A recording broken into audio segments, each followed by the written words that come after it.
보건복지부와 한국정신재활시설협회 주관 정신질환 인식 개선 콘서트, 오늘 이 자리에 오신 분들 환영합니다. 저는 이 의미 있는 시간에 사회를 맡게 된 아나운서 박소연입니다. 반갑습니다.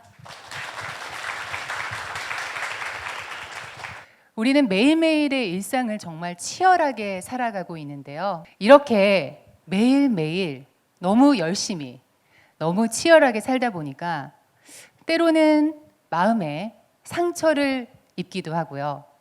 또 분노가 생기는 것도 어쩌면 당연한 일이 아닐까, 그런 생각이 듭니다. 그래서 주위를 둘러보면 마음이 아프신 분들도 참 많은 것 같은데요. 오늘은 내 마음속 깊이 들여다보는 그런 의미 있는 시간을 함께 가져보겠습니다. 먼저 소개해드릴 분은요, 주변 분들을 따뜻하게 감싸주는 분, 그래서 우리 마음까지도 편안하게 만들어주시는 분, 개그맨 김수용 씨 모셨습니다. 반갑습니다. 네, 반갑습니다. 개그맨 김수영입니다. 네. 그리고 또 다른 분도 오셨는데요. 저는 이분을 보면 제가 이상한 건가요? 아니면 도대체 저 사람들 저한테 왜 그러는 걸까요? 그럴 때마다 저에게 따뜻한 조언을 아끼지 않으시는 분, 정신건강의학과 전문의 윤대현 교수님 모셨습니다. 반갑습니다. 네, 반갑습니다. 네. 제가 여쭤보고 싶은 게, 우리는 정말 행복하고 싶은데 왜 이렇게 힘들고 마음이 아픈 걸까요? 요즘 분노 조절 장애가 걸린 것 같아요. 이렇게 찾아오시는 분들 진짜 많고요. 분노는 그 자체가 나쁜 건 아니죠. 공격성이라는 건 나를 지키기 위한 하나의 본능이니까 뭐 분노가 나온다는 거는 또 내가 살아있다는 증거이기도 하지만, 이게 뇌가 너무 삶에 지쳐서 피곤해지면 예민해져서 하나의 현상으로서 분노 문제가 나올 수도 있거든요. 이게 저는 선생님께 질문인데요. 네네. 화가 날 때가 있잖아요. 화가 날 때 참는 게 나은가요? 아니면 화를 내는 게 낫나요? 어떤 게? 지금 화나신 건 아니죠? 제가 뭐 농담입니다. 아니, 예. 그게 아니라 이렇게 참는 게 나은지 저도 아니면 그 질문을 화가 날 여쭤보고 때 싶었어요. 화를 확 버럭 화를 내는 어떻게 게 나은 해야 거지. 돼요?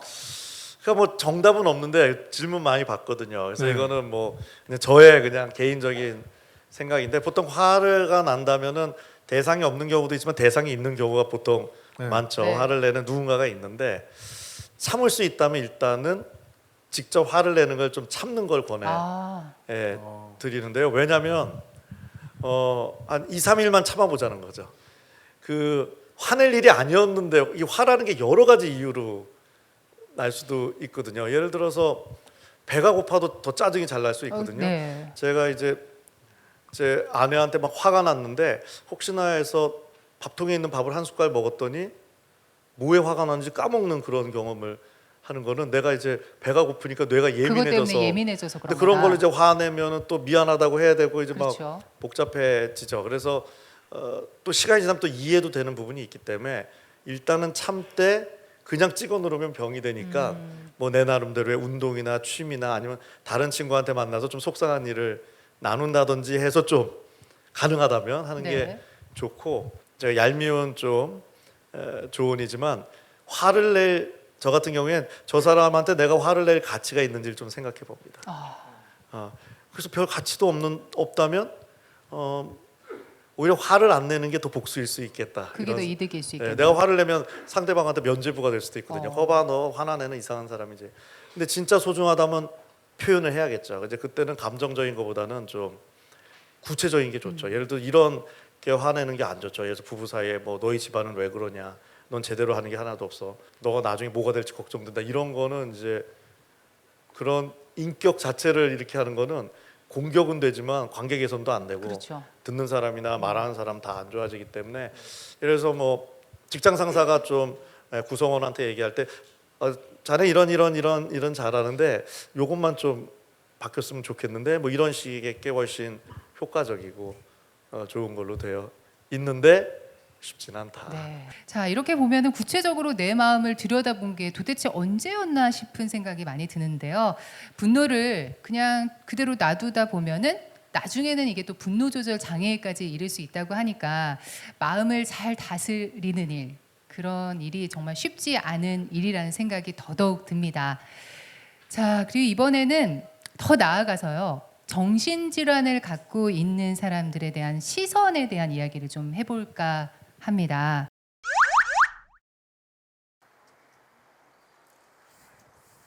매 순간순간 도전과 용기와 도전을 이렇게 계속 반복적으로 하고 계시는데, 오늘 여러분들 김성현 씨를 포함해서 우리 세 분 회원분들이 당황해하지 않고 이제 본인들이 여러분들에게 전달하고자 하는 내용을 제대로 잘 전달할 수 있도록 여러분 잘 귀를 기울여 주시고. 안녕하십니까.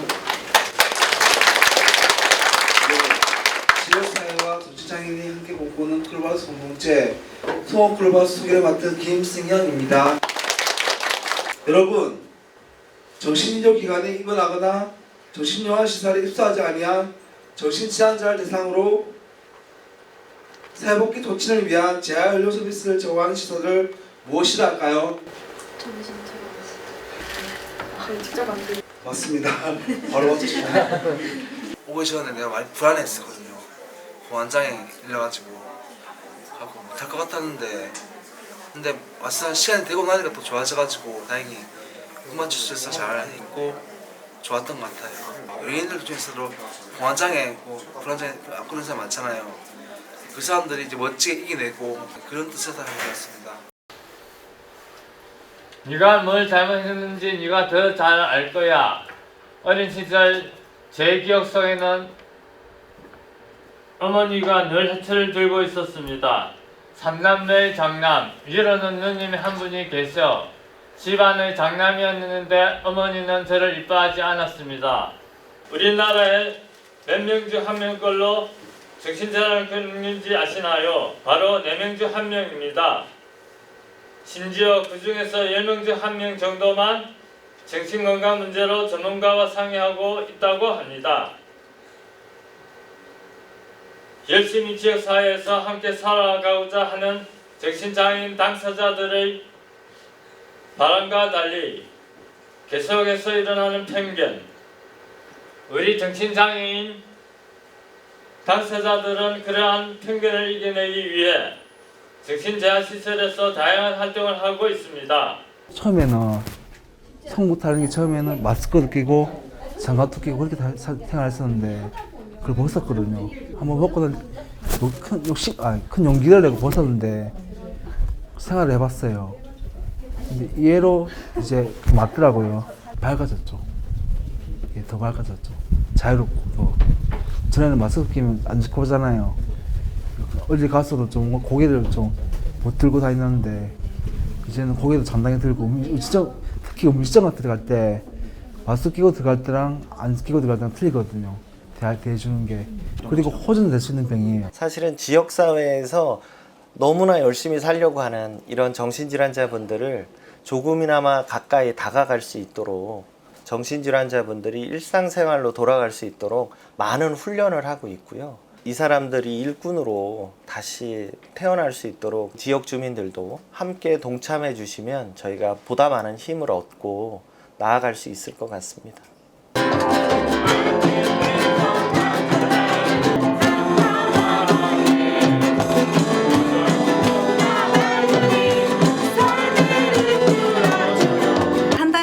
지역사회 주민들, 그다음에 저희 당사자분들이 음악회라는 것들을 하고 있어요. 그래서 거기서 재능 기부 활동으로 이제 밴드 연습을 하고 공연도 하고 이런 활동들을 같이 좀 하고 있어요.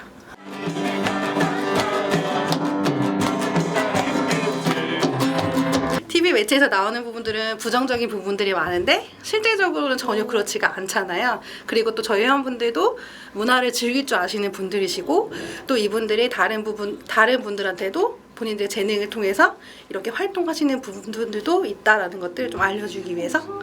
증상이 나아지고요. 네. 스트레스도 풀리고 행복해지고요. 네.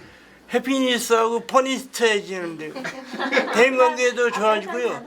자신감도 생기고요. 당당해지고요. 네. 생각도 바뀌고요. 저도 바리스타 일을 하고 있는데 커피도 다른 분이 뒤져주는 거 보면 행복합니다. 제가 그 일을 해서 당당하게 보이고요. 인정받고 싶고 뭔가 정신장애인의 의미 인식이 일부분이나마 도움이 됐으면 했어요. 연주한 지는 10년이 넘었습니다. 인간관계도 해보고 사람들이랑 어울려 볼 기회가 있을 것 같아서 센터에 오게 되었습니다. 센터에서 프로그램을 참여하면서 사회성이 좋아져서 나중에 취업도 하고 그렇게 되는 것 같습니다. 조금 안타깝게 생각하고요. 좋은 사람들도 있다고 알아봐 주셨으면 좋겠습니다.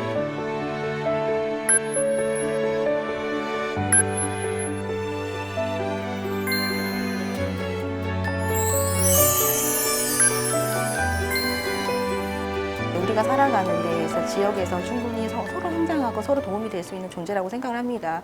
이제 어떤 장애라는 것들 그리고 문제라는 것들에 대한 이제 부분만 너무 보지 마시고 강점이나 잘하는 것 이러한 부분들도 좀 관심을 가져주시면 좋을 것 같아요. 정신질환이 있다고 해가지고 다 위험한 건 아니에요. 이 사람들이 차별을 받고 무시를 당하고 이렇게 되면 그게 이제 위험한 행동으로 이렇게 올 수가 있거든요. 95% 이상은 환경이 그 사람들을 위험하게 만드는 것이지 이 사람들 자체가 위험한 사람들은 아닌 거죠. 정신질환과 범죄와의 관계는 매우 오래된 화제거리이죠. 그래서 우리나라뿐만 아니라 전 세계적으로도 1980년대 이후로 많은 연구들이 진행됐습니다. 그런데 어떠한 연구에서도 정신질환이 강력범죄의 원인이다 라는 증거는 발견되지 않았고요.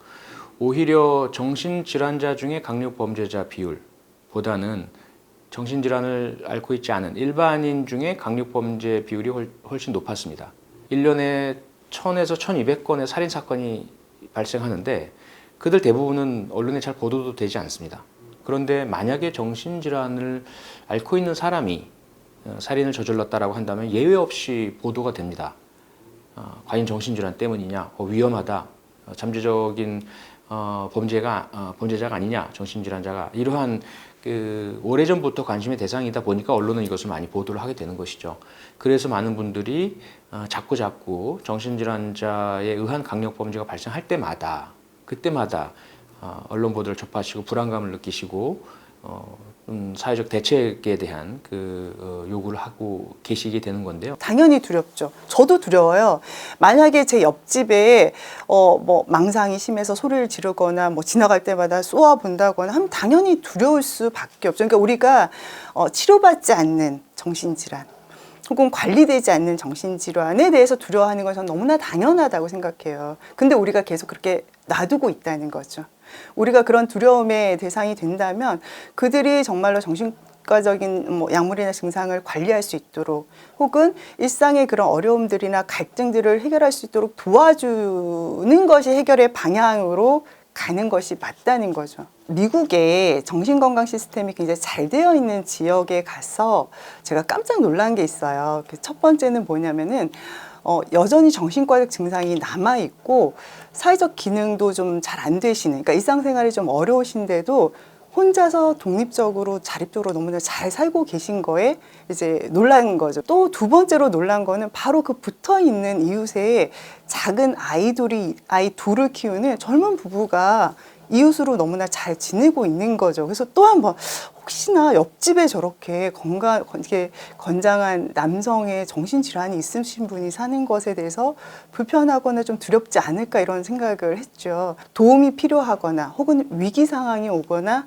혹은 어떤 문제를 해결해야 되는 상황이 되면 전문가가 바로 즉각적으로 또 정기적으로 방문해서 개입을 하고 도움을 주기 때문에 그 이웃도 오히려 그런 전문적인 시스템을 신뢰하고 얼마든지 같이 잘 살아갈 수 있다라고 하는 얘기를 해주시더라고요. 정신질환에 대한 인식 자체가 굉장히 위험하다든가 아니면 같이 살 수 없다든가 분리해서 생각해야 된다는 인식들이 많이 깔려 있어요. 그거는 정신질환자들과의 접촉이 많지 않기 때문이고 또 지역사회에서 잘 살아오고 있는 분들을 만나보지 못했기 때문이죠. 지금 이 시간 현재 정신병원이나 요양시설에 입소나 입원된 사람은 한 7만 명 정도 됩니다. 그런데 중증정신질환자를 한 1%를 봤을 때 그보다 6배나 많은 42만여 명이 지역사회에 살고 있어요. 그리고 지역사회에서도 잘 살아가고 있는 분이 많죠. 그러니까 첫 번째는 긍정적으로 살아가고 있는, 잘 살아가고 있는 정신질환자를 만나볼 수 있는 경험들이 일반인에게 없기 때문에 인식이 더 나빠질 수가 있다고 생각이 듭니다. 보면서 느낀 것은 우리가 더불어 살자, 이웃을 생각하면서 함께 살자 이런 얘기 많이 하지만은 정작 그런 생각은 잊고 사는 게 아닌가 그런 생각을 해보게 되었습니다. 자, 오늘은 건강한 사람도 또 정신질환을 앓고 있는 사람도 모두 더불어서 행복하게 잘 사는 방법이 없을까 이에 대한 이야기를 나누고 있는데요. 이번에는 좀 분위기를 바꿔서 미니 특강을 준비를 했거든요. 준비되셨나요, 김수용 씨? 네네. 예. 자, 김수용 씨는 사실 모든 분들에게 웃음을 주시고 또 주변 분들을 또 보다듬는 그런 여유 있는 마음을 가지신 분인데 이런 분에게도 힘든 일이 있고 또 그 힘든 일을 극복하기 위해서 많은 노력을 기울였던 시간들이 있었다고 합니다. 그 이야기 미니 특강으로 함께 만나보겠습니다. 힘들었던 적은 뭐 많죠. 근데 가장 힘들었었던 적은 제가 2002년도에 그 부동산 사기를 당해서 그때 이제 방송을 이제 안 했죠. 안 하고 그때 저는 술을 못 해요. 아마 제가 술을 마실 줄 알았으면 거의 뭐 알코올 중독자처럼 매일 마셨을 거예요. 그 당시에. 근데 저는 뭘 했냐면 동네 PC방에 가서 게임을 했습니다. PC방에 앉아서 로그인하는 순간 모든 걱정 근심이 없어집니다. 밖에 나오면 뭐 사기당하고 뭐 경제적인 뭐 미치겠는데 게임에 들어가면 남들이 막 우러러 봐주고 내 그 캐릭터를 보는 순간 좋은 갑옷을 입고 좋은 그 활 이거 들고 다니면 사람들이 막 말을 걸어요. 신전 앞에 이렇게 서 있으면 칼 들고 딱 제가 서 있는 게 아니라 제 캐릭터가 이렇게 딱 서 있으면 님 겸댕이님 제 아이디가 겸댕이 겸댕이님 그 칼 우와 쩐다 한 번만 휘둘러 봐주세요. 그래서 슉 휘두르면 와 뭐 가진 칭찬 뭐 그 검 얼마예요? 저한테 파실 생각 없으세요? 뭐 그러니까 그 사회에서는 막 짜증나고 힘들고 그런데 뭐 막 칭찬해주고 하니까 늘 저는 게임 속에 들어가야 마음이 편안해지고 그런 생활을 한 2년 가까이 합니다. 거의 매일. 그러다 보니까 뭐 이제 자연스럽게 방송에서 뭐 저를 찾지도 않을 뿐더러 그때 이제 이제 경제적으로 이제 나는 뭘 먹고 살아야 되나, 뭘 해야 되나. 이제 나이 40에 어디 취직하기도 굉장히 힘들더라고요. 예, 취직하기가. 난 도대체 뭘 해야 될까 할 때 송은이 김숙 씨가 선배님 진짜 웃겨. 오빠가 제일 웃겨. 저에게 맨날 힘을 주는 거예요. 저는 굉장히 그 자존감도 없고 나는 내가 왜 개그맨을 했을까 이럴 때 송은이 김숙은 항상 저에게 힘을 주고 최고입니다. 진짜 웃겨요. 그러면서 방송에 대한 열정이 다시 생겨서 제가 몇 년 전부터 이렇게 방송을 하게 된 거지. 그러면서 저는 리니지 광고도 찍었어요. 저 하면 뭐가 생각나요? 다크서클. 다크서클. 판다. 저 몇 년 전에 핫초코 밑에 찍었어요. 보신 적 있어요? 우리 아빠 판다. 찬바람 불 때 핫초코 밑에. 오히려 이 컴플렉스 아니에요? 다크서클. 저 사람은 다크서클. 뭐 어떡해.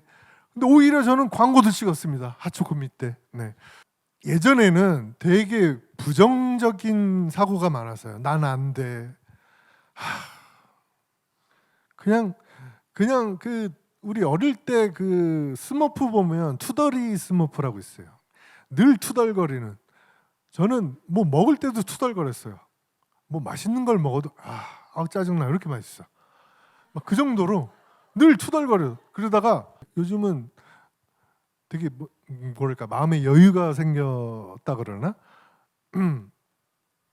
화도 잘 안 내고 긍정적으로 살다 보니까 일이 더 잘 된 것 같아요. 그래서 제가 하고 싶은 얘기는 늘 안 된다 안 돼, 난 안 돼 그러면 정말 안 되더라고요. 예. 근데 긍정적인 사고방식을 갖게 되면 일이 술술술술 잘 풀리는 것 같아요. 네. 여기까지 제 얘기를 마치겠습니다. 네. 감사합니다. 김수용 씨 말씀 잘 들었습니다. 예. 네.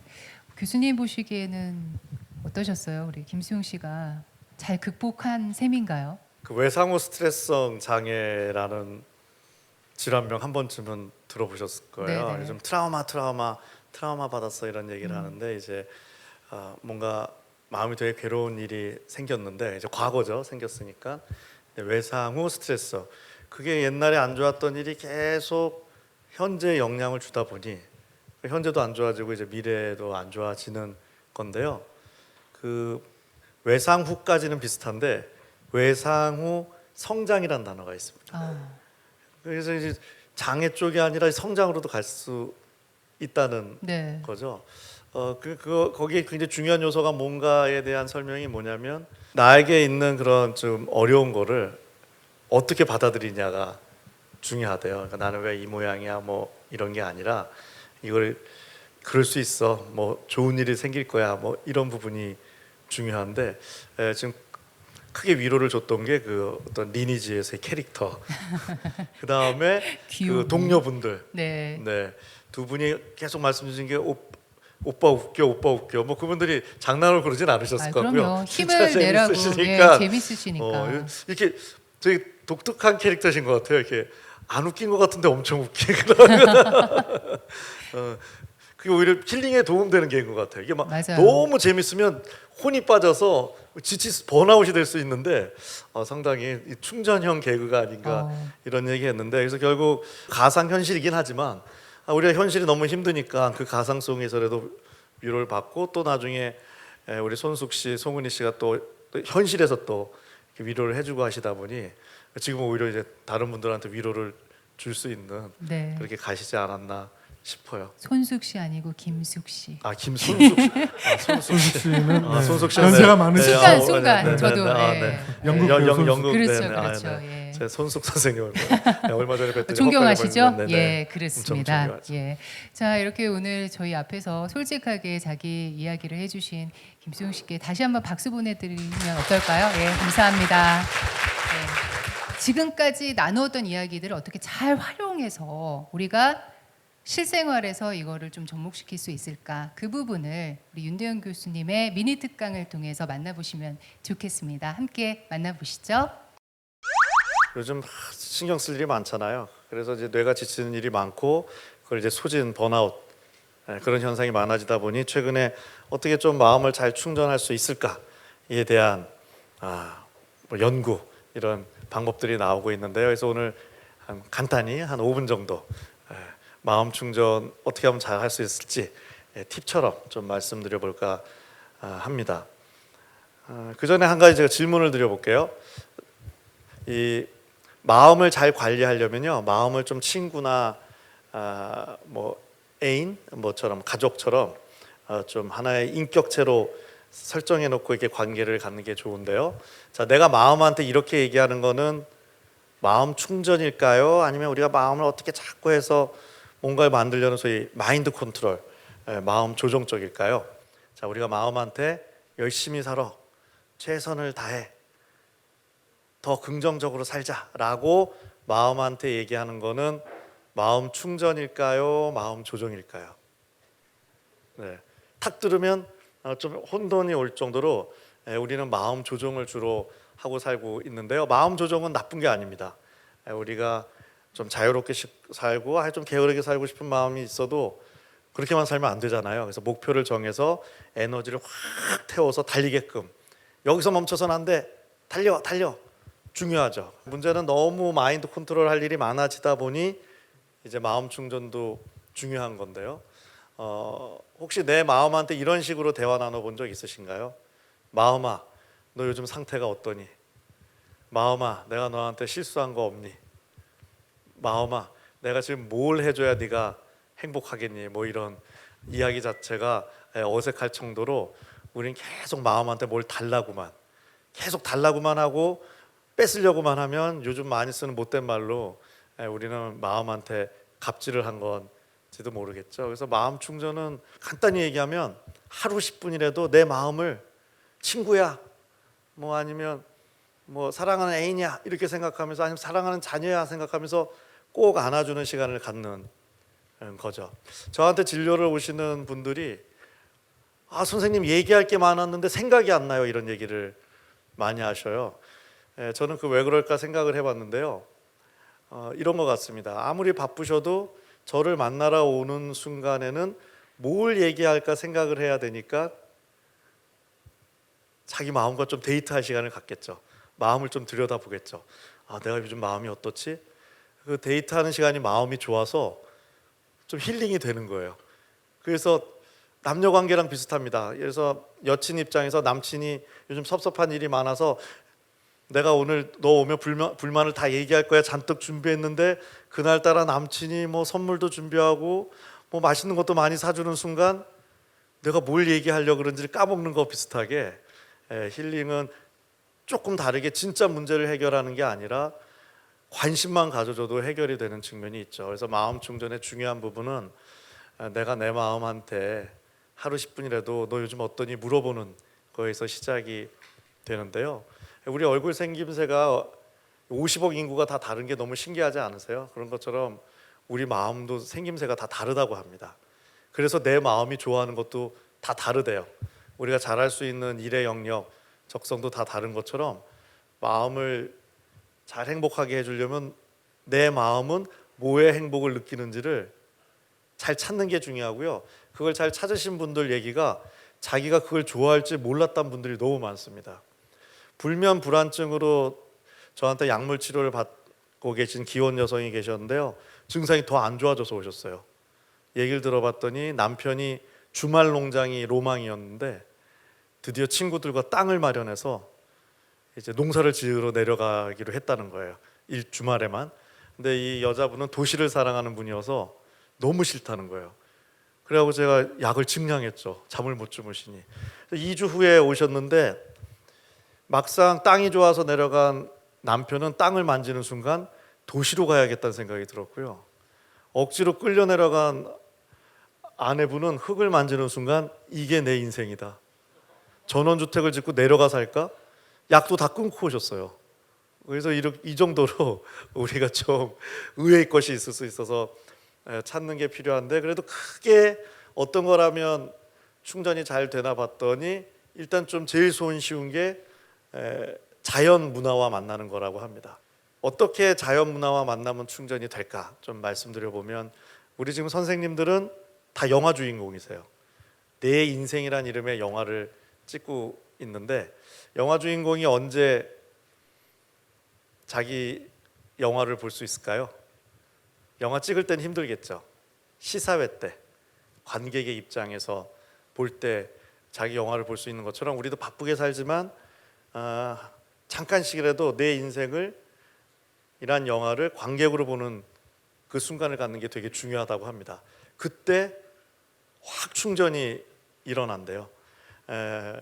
아무리 편해 보이는 분도 고민이 없는 분은 없을 텐데, 그래서 내 인생은 왜 이렇게 어두울까 생각이 있지만 관객으로 보면 다른 게 많이 보인답니다. 그래도 좋은 게 많네. 내 인생만 힘든 게 아니네. 인생이라는 게 좀 굴곡이 있구나.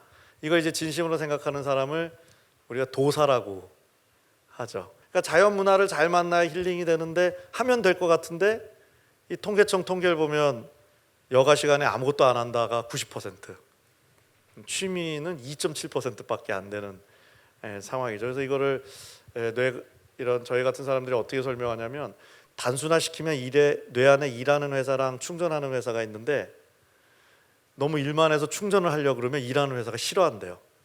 그래서 저 이상한 교수 말 들으면 안 돼. 더 열심히 살아야 돼.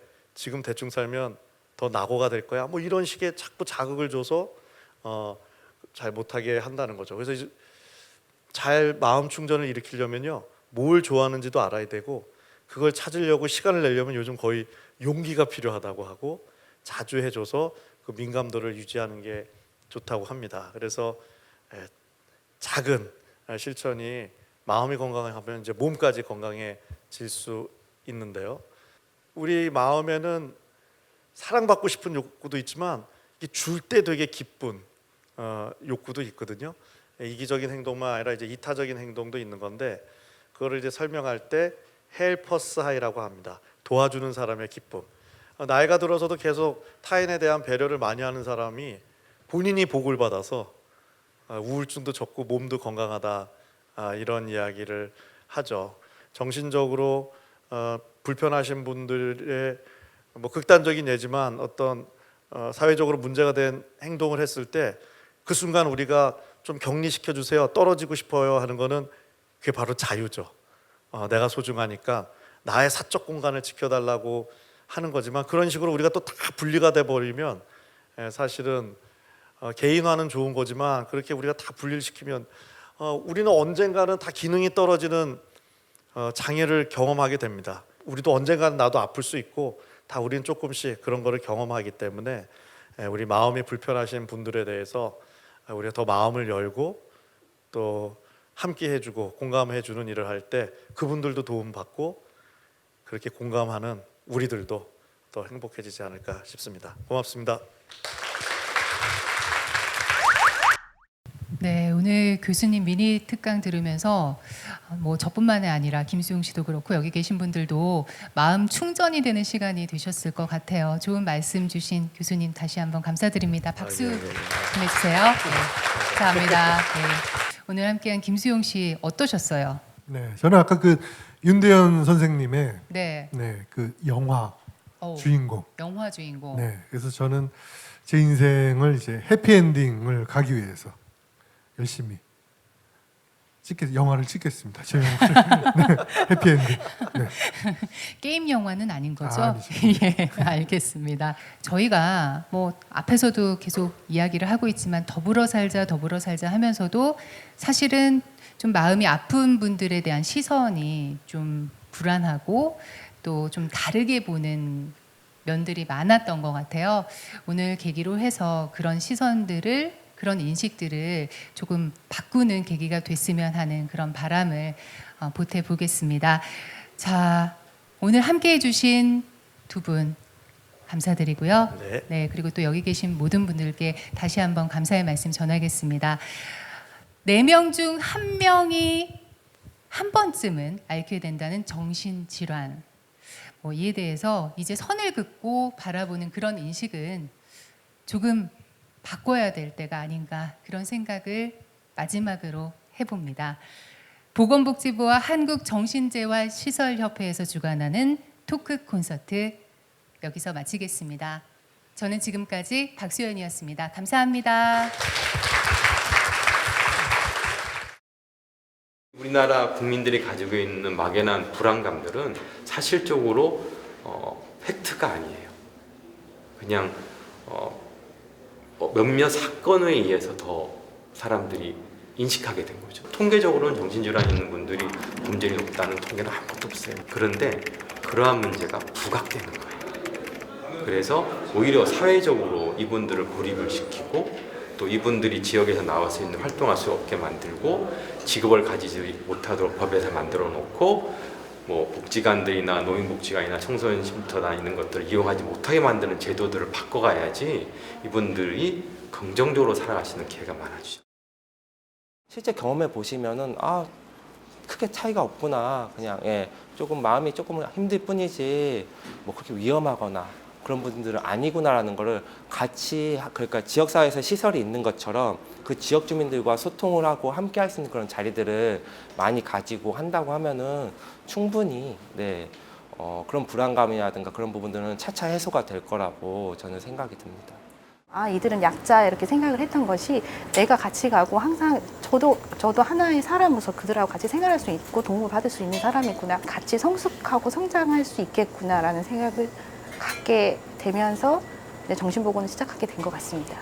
제가 형님으로 불러드리면 좀 달라요. 그냥 직원으로만 대하다 형님으로 불러드리는 분들은 조금 더 그분들도 본인 형님의 역할을 하시려고 하고 또 이제 저를 또 챙겨주기도 하고 이제 이런 게 그냥 우리가 직원하고 뭐 이용하시는 회원을 떠나서 좀 더 인간적인 관계를 좀 더 맺을 수 있었거든요. 정신질환자도 주변에 누군가만 있어준다면, 그분들이 뭐를 하고 싶다라고 할 때 지원해 줄 수 있다면 우리 사회가 지금처럼 이렇게 편견을 갖거나 이분들이 위험하다거나 말들을 하지는 않을 것이다 라는 생각이 있습니다. 더불어 살아가는 사회라고 생각을 하고요. 그분들도 지역사회 내에서 정착해서 우리가 함께 살아갈 수 있기를 좀 많이 도와주셨으면 고맙겠습니다. 이해해 주시고 감사합니다. 정신장애를 가졌던 기타 어떠한 질환을 가졌든 간에 모두가 사람이라는 개념을 가지고 좀 보아줬으면 좋겠습니다. 그리고 좀 더 바람이 있다라면 좀 마음적으로 불편하신 분들이 그래도 우리 살아가는 사회를 인해서 마음이 좀 편안함을 느낄 수 있는 그런 사회적 환경을 만들어 주시는데 같이 관심을 가져주셨으면 합니다.